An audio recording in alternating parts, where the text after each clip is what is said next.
리딩 지저스의 성경 읽기 순서대로 오늘은 역대하 말씀을 살펴보도록 하겠습니다. 원래는 이제 지난주에 역대상을 살펴야 했었는데요.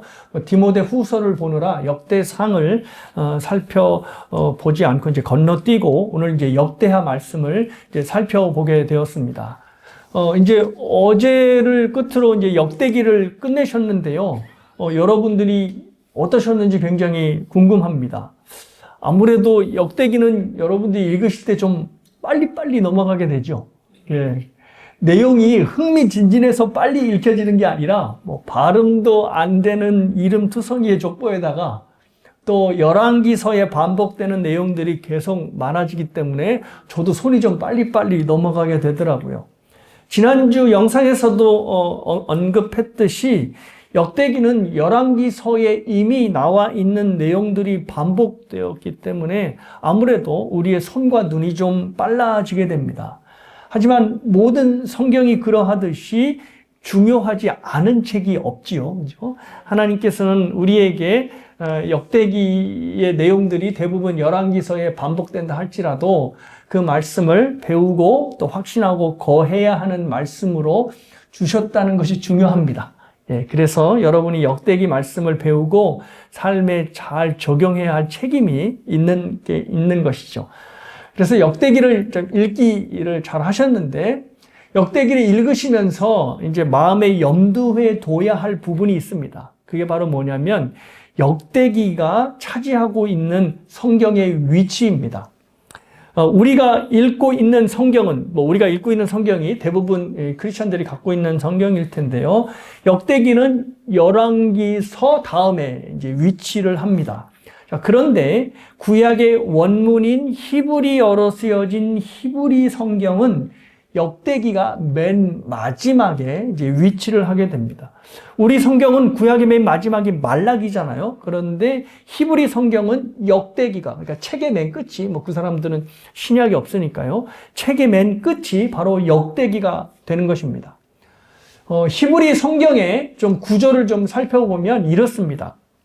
히브리 성경은 크게 세 부분으로 나뉘어지는데요. 첫 번째는 우리가 알고 있는 모세 오경, 그들이 이제 토라라고 불리우는, 그래서 창세기, 출애굽기, 레위기, 민수기, 신명기 이렇게 구성되어 있고요.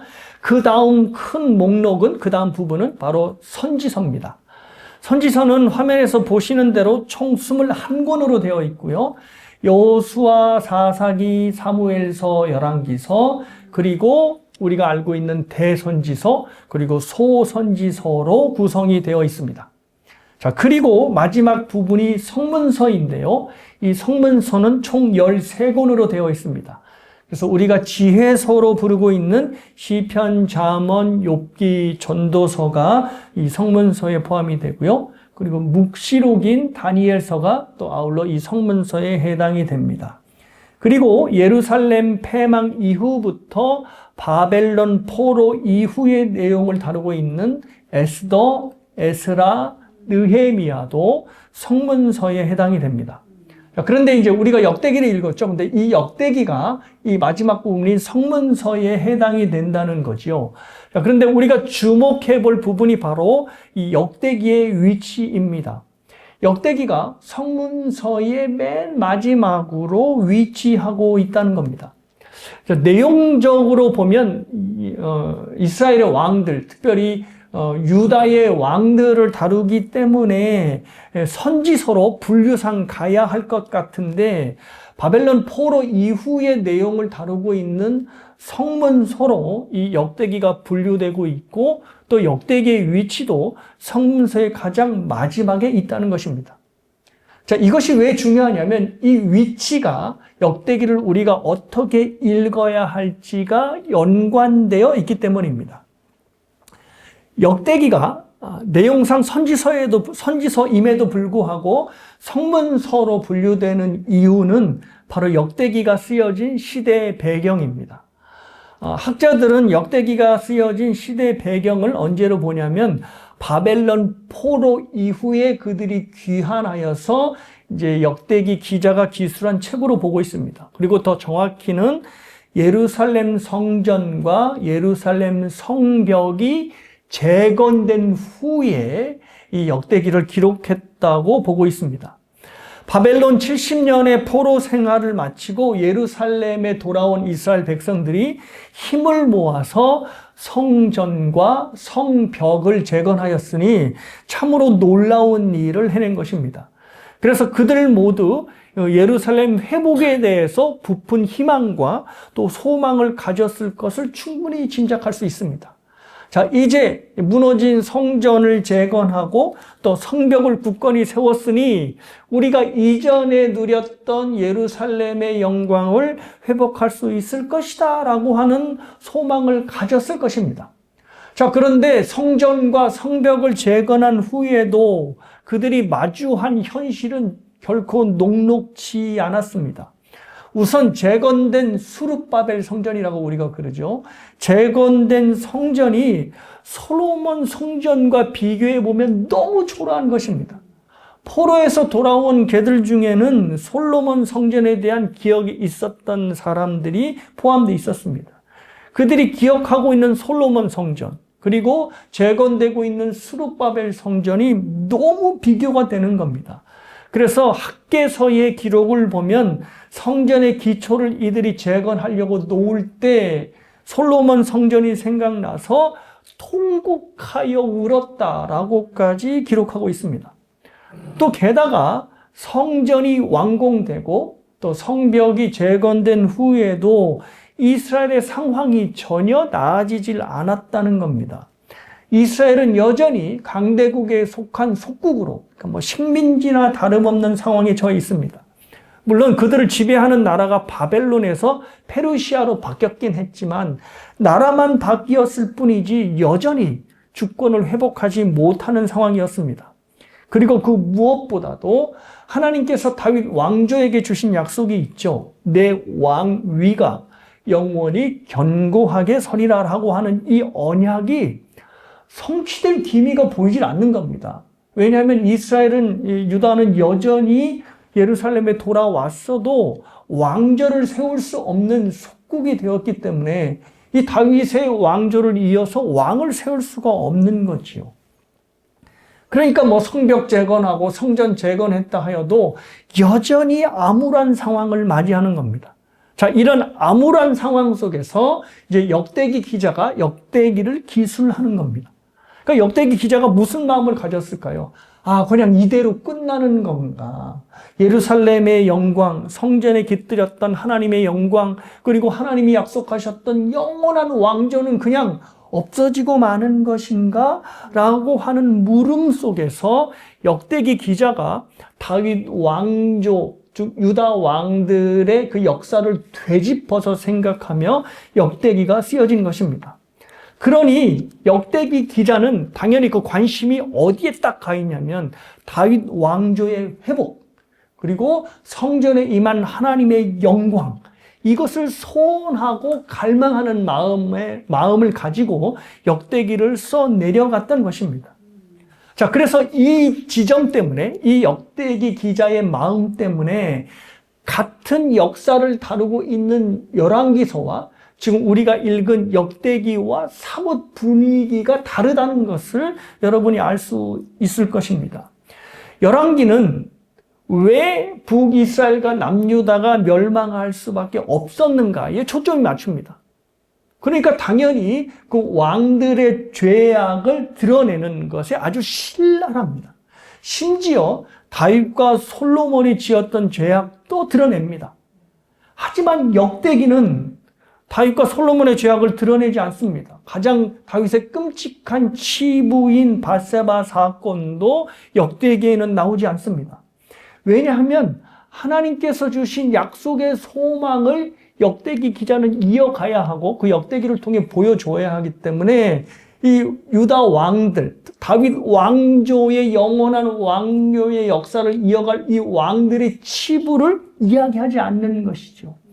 비록 재건된 성전이 초라해도 또 이스라엘이 왕조를 낼 수 없는 속국이 되었다 하더라도 하나님의 약속은 여전히 유효하다라는 것을 역대기를 통해서 지금 보여주어야 합니다. 그런데 열왕기서처럼 왕들의 잘못을 다 가발렸다가는 이거 망할 수밖에 없겠는데 라는 생각이 드니 그 철저히 가리는 것입니다. 그래서 솔로몬 그리고 다윗의 치부를 감추었고 뿐만 아니라 유다 왕들의 잘못도 가립니다. 왕들의 허물을 안 다루는 건 아닙니다. 하지만 다루지만 동시에 그들의 긍정적인 측면도 함께 다룹니다. 그러니까 역대기 기자의 속내는 무엇이냐면 유다 왕들 그들이 다 나쁜 놈들만은 아니야 라는 것을 역대기를 통해 보여주는 거죠. 이것이 어디에 이제 확연히 드러나냐면 므낫세 왕을 다룰 때 확연하게 드러납니다. 열왕기서는 므낫세를 남유다를 멸망시킨 원흉으로 아주 콕 집어서 이야기합니다. 그래서 므낫세에 대한 마지막 평가를 이렇게 내립니다. 므낫세가 유다에게 범죄하여 여호와께서 보시기에 악을 행한 것 외에도 또 무죄한 자의 피를 심히 많이 흘려 예루살렘 이 끝에서 저 끝까지 가득하게 하였더라. 모습이 그려지시죠? 예. 그러니까 무고한 자를 므낫세 왕이 죽여가지고 그 피가 뭐 예루살렘에 철철 흘러 넘치는 끔찍한 이 상황을 묘사를 한 것입니다. 그러니까 절대로 므낫세는 용서받지 못할 죄인이야 라는 것을 열왕기서는 보여주고 있는 거죠. 근데 여기에 비해 역대기는 므낫세의 죄악보다는 므낫세가 회개하여서 돌아온 것에 초점을 맞춥니다. 역대하 33장입니다. 11절에서 13절인데요. 여호와께서 아스루 왕의 군대 지휘관들이 와서 치게 하심에 그들이 므낫세를 사로잡고 쇠사슬로 결박하여 바벨론으로 끌고 간지라. 그가 환난을 당하여 그의 하나님 여호와께 간구하고 그의 조상들의 하나님 앞에 크게 겸손하여 기도하였으므로 하나님이 그의 기도를 받으시며 그의 간구를 들으시사 그가 예루살렘에 돌아와서 다시 왕 위에 앉게 하심에 므낫세가 그제서야 여호와께서 하나님이신 줄을 알았더라. 그러니까 므낫세가 회개했다는 거죠. 그래서 제가 이게 열왕기에는 없는 내용이거든요. 그래서 제가 이 부분을 읽으면서 우와, 므낫세가 회개를 하다니 라고 감탄을 했습니다. 그것도 므낫세가 그냥 회개한 게 아니라 뭐라고 쓰여 있죠? 크게 겸손하여 기도하였다 라고 기록한 겁니다. 이거는 역대기 기자가 없는 내용을 조작해서 말하는 것이 아니라 므낫세의 회개를 아예 드러내놓고 강조를 하는 것입니다. 그러니까 므낫세가 그렇게까지 나쁜 놈은 아니었어 라고 말을 하고 있는 거죠. 자, 이렇게 역대기가 유다 왕들을 감싸고 있는 것을 보면 역대기 기자가 얼마만큼 유다 왕조가 회복되기를 바라는지, 그리고 솔로몬의 성전에 임했던 여호와의 영광이 나타나기를 얼마나 갈망하는지를 충분히 짐작해 볼 수 있습니다. 역대기 기자가 품은 예루살렘에 대한 회복에 대한 갈망이 어디에서도 잘 나타나냐면 역대기의 마지막 부분에서도 잘 나타납니다. 여러분이 읽으셨듯이 역대하가 어떻게 끝이 나냐면 유다인들은 예루살렘으로 돌아가고 또 돌아간 유대인들은 예루살렘 성전을 재건하라 라고 하는 바사, 페르시아죠. 페르시아 왕 고레스의 명령으로 끝을 냅니다. 예. 그러니까 말씀드렸듯이 히브리 성경의 마지막이 역대기죠. 그리고 역대기의 마지막 내용이 예루살렘 성전을 재건하라 라고 하는 명령으로 끝나는 것입니다. 그러니 역대기 기자가 어떠한 마음으로 역대기를 썼는지 충분히 짐작이 되는 것입니다. 자, 이 마음을 갖고 이제 오늘 본문을 읽습니다. 오늘 본문도 역시 다윗의 왕조의 회복과 하나님의 영광이 다시 드러나기를 바라는 역대기 기자의 마음에서 이 솔로몬이 성전을 봉헌하는 기도를 이제 기술한 것입니다. 5장 11절부터 그렇게 역대기 기자가 바라는 하나님의 영광이 임한 성전이 묘사되고 있는데요. 상황이 이렇습니다. 성전이 완공이 되자 찬양을 담당하는 레위인들이 모든 악기를 동원하여서 하나님을 찬양합니다. 자, 그러자 성전에 하나님의 임재를 상징하는 구름이 빽빽하게 뒤덮습니다. 근데 그 구름이 너무나 가득해서 제사장들이 차마 서 있지 못할 만큼 하나님의 영광이 충만하게 이제 성전에 임하게 됩니다. 물론 이 솔로몬 성전에 하나님의 임했던 그런 아주 빽빽한 구름의 영광은 이 나중에 스룹바벨 이 성전에서 재건됐을 때 나타난 일은 아닙니다. 자, 그럼에도 불구하고 역대기 기자가 이것을 이제 전면에 등장하는 이유는 바로 그때 임한 하나님의 영광이 이제 예루살렘에도 임했기를 바라면서 이제 솔로몬에 드렸던 그 성전을 회상하고 있는 것입니다. 솔로몬 성전에 임한 하나님의 영광이 회복되기를 바라는 마음에서 이 솔로몬 성전에 대한 모든 봉헌과 기도를 기술하는 거죠. 자, 이제 여러분들이 주목하셔야 될 건 이제 성전입니다. 오늘 이제 이 성전에 대해서 좀 주목할 건데요. 내용이 조금 빡빡합니다. 근데 좀 정신을 바짝 차리고 들으셔야 되는데, 뭐, 그렇게 어려운 내용은 아닙니다. 자, 성전은 저와 여러분이 알고 있듯이 이스라엘에게 굉장히 중요한 장소가 됩니다. 왜냐하면 성전을 통해서 하나님과 백성이 만났기 때문입니다. 그러니까 성전은 그냥 뭐 건물이고 뭐 이런 것이 아니라 성전이면 하나님께서 백성들을 만나 주시는 장소이기 때문에 중요합니다. 근데 바로 이 부분이 이방의 신전들과 다른 차이점입니다. 자, 이방의 신전은 왜 지어지냐면 그들의 신이 백성들과 함께 살 집으로 지어집니다. 그래서 뭐 자기네 믿는 신들을 모시는 집으로 신전이 지어지는데 뭐 말이 이 신을 모시는 거지 사실 신을 자기가 원하는 장소에 가둬두는 것입니다. 딴 데 가지 말고 좋은 집 줘줄 테니까 거기에 앉아서 우리나 축복하시오 라고 하는 의도로 신전을 지어주는 겁니다. 그래서 신전은 그들이 생각하기에 그들의 신이 살고 있는 집이 되는 겁니다. 그런데 성전은 그렇지 않습니다. 이미 솔로몬이 이렇게 기도를 하죠. 우리가 읽었지만 18절에 하늘과 하늘들의 하늘이라도 주를 용납하지 못하겠거든 하물며 내가 건축한 성전이오리까라고 기도를 합니다. 그러니까 솔로몬이 성전을 지으면서 하나님 여기에 사십시오 이렇게 기도한 게 아니라 내가 아무리 성전을 멋있게 지어도 이 성전이 우주보다 크신 하나님을 품을 수가 없어. 그러니 하나님 여기 어떻게 계시겠습니까? 라고 말하는 것이죠. 그러니 솔로몬이 성전을 하나님이 사실 집으로 건축하지 않았다는 겁니다. 그러니까 성전은 하나님이 사시는 집이 아니라 하나님의 백성을 만나는 만남의 장소이고 중보의 장소가 되는 겁니다. 그래서 솔로몬이 다음과 같은 기도를 합니다. 20절에서 21절인데요. 주께서 전에 말씀하시기를 내 이름을 거기에 두리라 하신 곳 이 성전을 향하여 주의 눈이 주야로 보시오며 종이 이것을 향하여 비는 기도를 들으시옵소서. 주의 종과 주의 백성 이스라엘이 이곳을 향하여 기도할 때에 주는 그 간구함을 들으시되 주께서 계신 곳 하늘에서 들으시고 들으시사 사여 주옵소서라고 기도를 합니다. 자, 근데 어떤 표현에 여러분이 주목하셔야 되냐면 내 이름을 거기에 두리라 하신 곳. 자, 이 표현에 주목하셔야 됩니다. 성전이 왜 이스라엘에게 중요하냐면 하나님께서 당신의 백성들을 만나기 위하여 당신의 이름을 그 성전에 두셨기 때문입니다. 만유를 지으시고 또 만유에 계시는 충만히 거하시는 하나님이시만 당신의 백성들을 만나실 때는 그냥 아무 데서나 만나지 않으셨습니다. 오직 하나님께서 당신의 이름을 두신 곳에만 내가 만나겠다라고 약속을 하신 것이죠.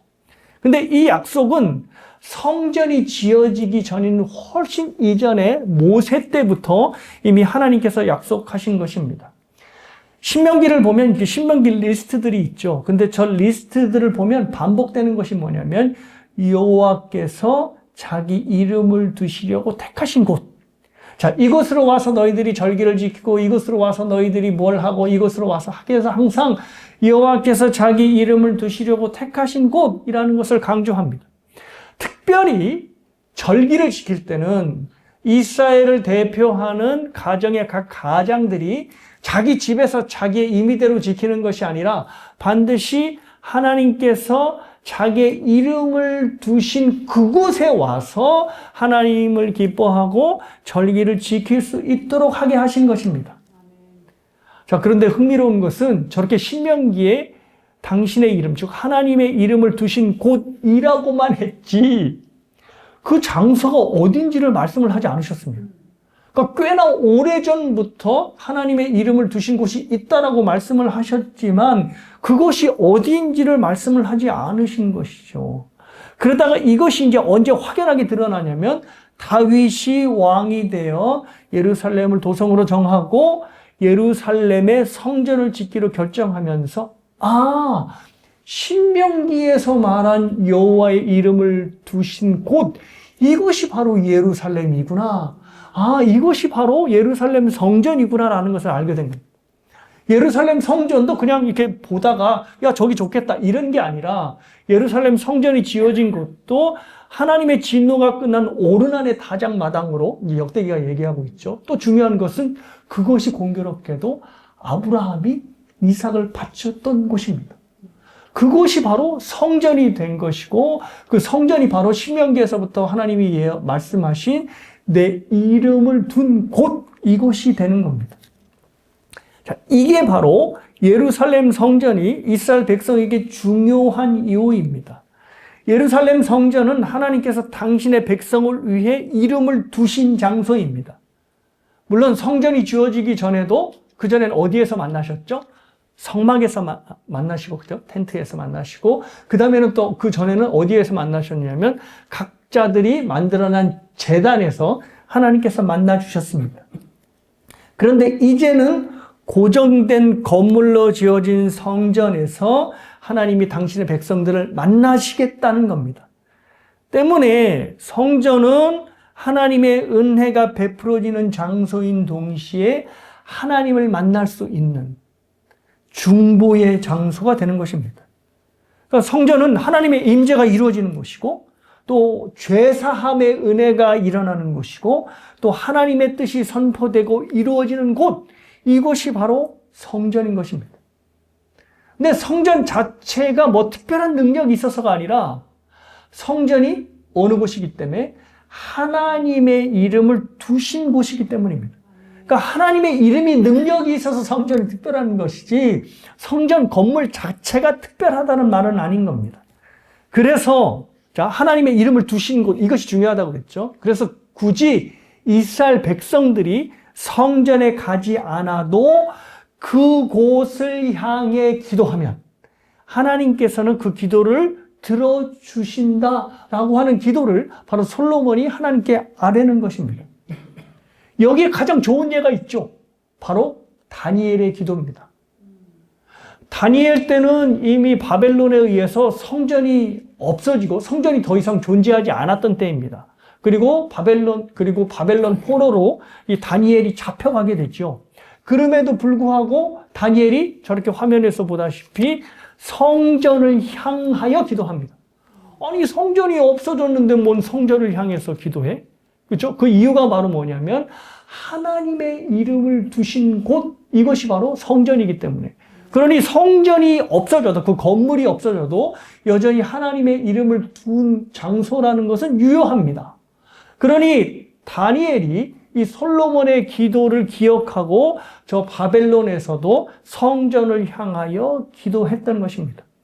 그래서 오늘 이 6장의 솔로몬의 기도를 보면 어떤 표현이 반복되냐면 이 성전을 향하여, 이 성전을 향하여 라고 하는 말이 무수히 반복됩니다.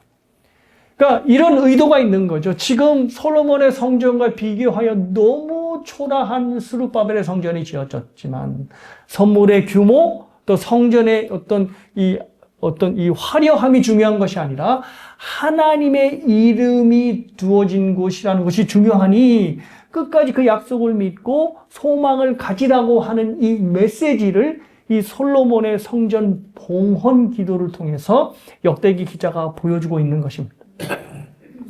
그러니까 이 역대기서를 읽고 사람들이 여전히 희망을 갖게 되는 거죠. 그렇지, 성전 규모가 중요한 게 아니고 하나님의 이름을 두신 곳, 이것이 중요한 거야 라는 소망을 여전히 품게 되는 겁니다.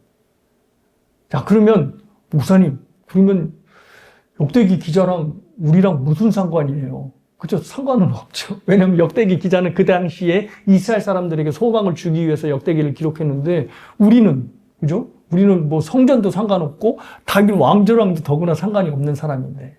자, 사실 역대기가 마지막 장이라고 이렇게 되어 있죠. 그러니까 이들이 소망을 다윗 왕조의 회복 그리고 예루살렘 성전에 임한 하나님의 영광으로 책을 끝을 맺는데 그리고 그 소망을 품고 있는데 우리는 이야기가 거기에서부터 시작이 됩니다. 자, 다윗 왕조가 지금 끝난 것처럼 보이죠? 그런데 히브리 성경의 마지막이 말락인데 우리는 지금 신약을 딱 갖다 붙여서 뭐가 오죠? 복음서가 시작이 되죠. 복음서 마태복음 1장 1절이 뭐죠? 아브라함과 그리스도의 세계라 하면서 그죠? 족보가 쭉 나오는데 그 족보가 뭐냐면 왕들의 족보예요. 하나님께서 다윗의 후손들을 통하여 그래서 왕위를 이어가게 되는 건데 그 왕위가 누구를 통해서 성취가 되는 거죠? 바로 예수 그리스도를 통해서 성취가 되는 겁니다. 그러니까 마태복음 1장을 보면 예수님이 유다 지파의 자손이고 다윗의 자손인 것을 분명하게 말하는 겁니다. 그러니까 이것을 모르는 유대인들, 신약을 예수님을 안 믿는 유대인들은 그냥 그 소망만 갖고 있을 뿐이죠. 다윗 왕조가 계속돼야 되는 소망, 우리가 이걸 가져야 돼 라고 품고 있지만 우리는 복음서를 통해서 와, 예수님을 통하여 다윗 왕조가 영원히 왕위에 세워지는 것이 성취가 되었구나라는 것을 알 수가 있는 거죠. 그리고 또 하나, 역대기 기자가 바라는 또 하나의 소망이 뭐죠? 성전. 성전에 하나님의 영광이 임해야 된다라는 것인데 이건 역시도 어떻게 해요? 예수님을 통하여서 성취가 됩니다. 이게 이제 어디에 아주 집중적으로 나타나냐면 요한복음입니다. 자, 이것을 좀 살펴보겠는데요. 지금까지 굉장히 잘 따라오고 계세요. 네. 1장 14절에 여러분이 잘 아는 구절이 있습니다. 예수님을 뭐라고 묘사하냐면 말씀이 육신이 되어 우리 가운데 거하시는 분, 이분이 바로 예수님인 것을 기술을 합니다. 그래서 영원전부터 성부와 계셨던 말씀이신 하나님이 육체를 입고 이 땅에 오신 분이 바로 예수님이시다. 그리고 그 예수님을 보니 하나님의 영광이 충만했다라고 이제 이 요한복음 1장 기술하는 겁니다. 솔로몬 성전에서 제사장들이 서 있지 못할 만큼 빽빽이 임했던 여호와의 영광이 예수님께 보인다라는 거죠. 자, 그런데 사도 요한이 굉장히 이것을 의도적으로 표현했는데 그게 뭐냐면 예수님이 우리 안에 거한다라고 하는 헬라어로 스케노오라고 하는 단어를 썼는데 이 단어가 재밌습니다. 왜 재밌냐면 이 단어의 뜻이 장막을 치다, 성막을 치다 라고 하는 단어입니다. 성막은 뭐죠? 성전과 같이 하나님의 영광이 임하는 장소죠. 그러니까 성막과 성전이 하나님의 영광으로 충만하여서 백성들 앞에 딱 세워졌던 것처럼 이제는 하나님의 영광이 예수님의 몸을 통해 드러나서 하나님의 영광을 품은 예수님의 몸이 사람들 앞에 딱 나타났다라고 지금 사도 요한이 선포하는 겁니다. 그러니까 구약에서 임재한 하나님의 영광을 머금은 성전이 바로 예수님의 모형이었다라고 하는 것을 헬라어 스케노오라고 하는 단어를 통해서 말하고 있는 것입니다. 요한복음 2장에서는요, 보다도 노골적으로 예수님의 성전됨을 증거합니다. 여러분이 잘 아는 대로 예수님께서 성전 정화 사건을 일으키시죠. 6월절에 올라가셔서 성전을 정화하십니다. 즉 상인들을 다 내쫓으시고 또 환전하는 이 상들을 다 뒤엎으십니다. 그러자 사람들이 예수님께 막 달려와가지고 네가 무슨 권한이 있게 이런 일을 행하냐, 우리에게 표적을 보여달라고 요구를 하죠. 그러자 예수님께서 이 말을 들으시고 이 말씀을 하십니다. 이 성전을 헐면 내가 3일 만에 다시 세우겠다 말씀을 하시죠. 그러자 그 사람들이 야, 이 성전이 46년 동안 아직도 지어지고 있는데 네가 무슨 수로 3일 동안 이것을 다시 지어? 라고 하니까 사도 요한이 여기에 대고 어떤 설명을 하냐면 이 설명을 합니다.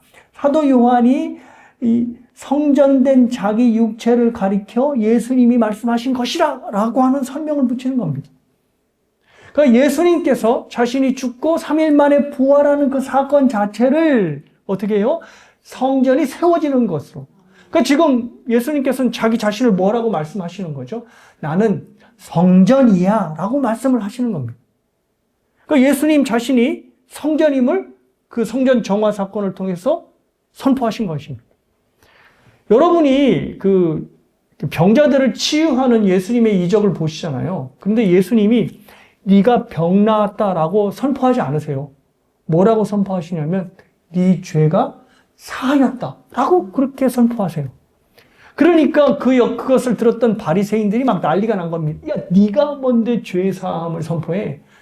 죄 사함은 어디서 이루어지죠? 성전. 성전의 제사를 통해서 이루어지잖아요. 그런데 성전에 가지도 않았는데 예수님이 죄 사함을 선포하니까 이 바리새인들이 난리가 난 겁니다. 근데 예수님이 왜 굳이 바리새인들이 거슬리는 죄 사함을 선포하셨을까요? 왜? 예수님이 성전이시기 때문에. 그러니 성전이라고 하는 스트럭처에 가지 않아도 그 자리에서 예수님이 성전 되셔서 죄 사함을 선포하시는 것입니다. 자, 그리고 흥미로운 것은 요한복음 14장에서 오늘 본문의 말씀을 인용하는 듯한 말씀을 하십니다. 예수님께서 나로 말미암지 않고는 아버지께로 갈 자가 없다라고 이제 요한복음 14장에서 말씀을 하십니다. 사실 이 말씀도 자신의 성전됨을 선포하신 거예요. 성전을 통해서만 하나님께 나아갈 수 있죠. 근데 예수님이 지금 뭐라고 말씀하세요? 나로 말미암지 않고는 아버지께로 갈 자가 없다라고 하니까 이 말씀도 나는 성전이야 라고 말씀하시는 거나 다름이 없습니다. 자, 이렇게 말씀을 하신 후에 14절과 13절과 14절에서 이같이 말씀을 하세요. 너희가 내 이름으로 무엇을 구하든지 내가 행하리니 이는 아버지로 하여금 아들로 말미암아 영광을 받게 하려 함이라. 내 이름으로 무엇이든지 내게 구하면 내가 행하리라. 아멘. 저 표현이 좀 익숙하지 않으세요? 바로 솔로몬의 기도입니다. 자, 솔로몬이 뭐라고 기도하시냐면 솔로몬은 성전을 여호와의 이름을 두신 곳이라고 기도를 하죠. 그래서 성전을 향하여 하나님의 이름을 두신 그 성전을 향하여 기도하면 하나님께서 그 모든 기도를 응답하여 주십시오라고 이렇게 기도를 하는 거죠. 그러니까 여호와의 이름을 두신 곳이기 때문에 그 기도를 응답해야 하는 것인데 예수님께서 그와 비슷한 말씀을 하시는 겁니다. 뭐냐면 제자들에게 내 이름으로 무엇이든지 구하면 내가 행할 것이다. 그리고 이곳을 통하여서 하나님께서 영광을 받으실 것이다 라는 겁니다. 왜 이 말씀을 하셨을까요? 바로 예수님이 하나님의 이름을 둔 성전이기 때문입니다. 구약의 백성들은 스트럭처라고 하는 이 성전을 향하여 하나님의 이름을 두셨으니까 그것을 향하여 기도했다면 신약의 성도들이 성전이신 예수님의 이름으로 기도하면 그러니까 바뀌지가 않은 겁니다. 동일한 거죠. 하나님의 이름을 두신 곳을 향하여 기도하니까 그 이름을 향해 이름을 위하여 기도하면 이름을 가지고 기도하면 바로 들어주시겠다는 겁니다.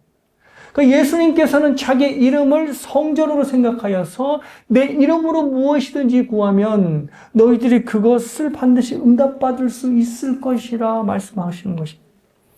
신약의 성도들이 성전이신 예수님의 이름으로 기도하면 그 기도대로 행하시겠다 말씀을 하시는 겁니다. 그러니까 구약의 백성들이 성전을 통해 하나님 만나고 죄사함을 받고 하나님의 은혜를 누렸던 것처럼 신약의 성도들은 성전이신 예수님을 통해 동일하게 하나님을 만나고 죄사함을 받고 하나님의 은혜를 경험하게 되는 것입니다. 그래서 예수님께서 내 이름으로 무엇이든 구하라. 그리하면 내가 이룰 것이고 너희들은 성전에 임했던 하나님의 영광을 보게 될 것이다. 라고 말씀을 하는 거죠. 사랑하는 여러분, 이것이 바로 저와 여러분이 누리고 있는 은혜의 현실입니다. 구약의 백성들은 성전에 가야지만 그리고 성전을 향해야지만 그 기도가 응답되었지만 우리는 아예 하나님의 이름을 둔 예수 그리스도라고 하는 이름을 아예 갖고 있습니다. 그래서 우리는 언제나 어디서나 예수의 이름으로 기도를 하면 하나님께서 그 기도를 들으실 수밖에 없고 그 기도를 어떤 식으로든 응답하실 수밖에 없다는 것이죠. 왜냐하면 예수님이 바로 솔로몬이 기도한 하나님의 이름을 둔 성전이기 때문입니다. 그래서 우리는 예수의 이름으로 언제든지 하나님께 나아갈 수 있고 예수의 이름으로 언제든지 죄사함을 받을 수 있고 또 예수의 이름 하나만으로 하나님께서 주시는 능력으로 살아갈 수 있게 된 것입니다. 그런데 여기서 끝나지 않습니다. 하나님의 축복이 예수의 이름을 준 것만으로 끝나지 않고 더 나아가서 우리를 아예 성전으로 삼아주셨습니다. 그것이 바로 고린도전서 3장의 말씀입니다. 너희가 하나님의 성전인 것과 하나님의 성령이 너희 안에 계시는 것을 알지 못하느냐? 누구든지 하나님의 성전을 더럽히면 하나님이 그 사람을 멸하시리라. 하나님의 성전은 거룩하니 너희도 그러하니라. 사도 바울이 예수님이 성전인 것에서 한 걸음 더 나아가서 너희가 우리 모두가 성전이다라고 말씀을 하십니다. 왜냐하면 성전이신 예수님께서 성령을 통하여 우리 안에 임재해 계시기 때문입니다. 그래서 성령을 통하여 예수님이 우리 안에 임재해 계시니 우리 자체가 하나님의 이름을 둔 성전이 되는 겁니다. 그래서 저와 여러분이 뭐가 되는 거죠? 성전, 즉 하나님의 이름을 둔 성전이 되는 겁니다. 그런데 솔로몬이 계속 기도를 하면서 뭐라고 기도를 하냐면 하나님은 하나님의 이름을 두신 그 곳 성전을 주목하여 주시길 바랍니다. 왜냐하면 그곳에 하나님의 이름을 두셨기 때문입니다. 그래서 그곳을 향하여 기도하거든, 그곳을 향하여 무엇을 빌거든, 그곳을 향하여 참회 기도를 하거든 반드시 들어주십시오. 그것을 주목해 주십시오라고 얘기한 겁니다. 자, 그러면 우리가 성전이 되었다는 말은 뭐죠? 하나님이 우리를 주목하실 수밖에 없는 존재가 되었다는 것을 의미합니다. 그러니까 우리가 어디를 가든지 하나님은 우리를 보실 수밖에 없고요. 우리가 무슨 말을 하든지 하나님은 들으실 수밖에 없습니다. 왜냐하면 우리가 하나님의 이름을 둔 성전이 되었기 때문입니다. 그래서 나의 작은 신음에도 응답하시는 이것이 그냥 하나님을 멋있게 그리기 위해서 하나님을 과장되게 표현하기 위해서 한 말이 아닙니다. 우리가 성전이 되었기 때문에 하나님은 우리를 주목하셔서 우리가 라고 하는 신음소리까지도 귀담아 들으신다는 것입니다. 사랑하는 여러분, 하나님이 우리를 주목하여 보시는 이상 절대 하나님은 우리의 아픔과 고난을 그냥 넘기시질 못합니다.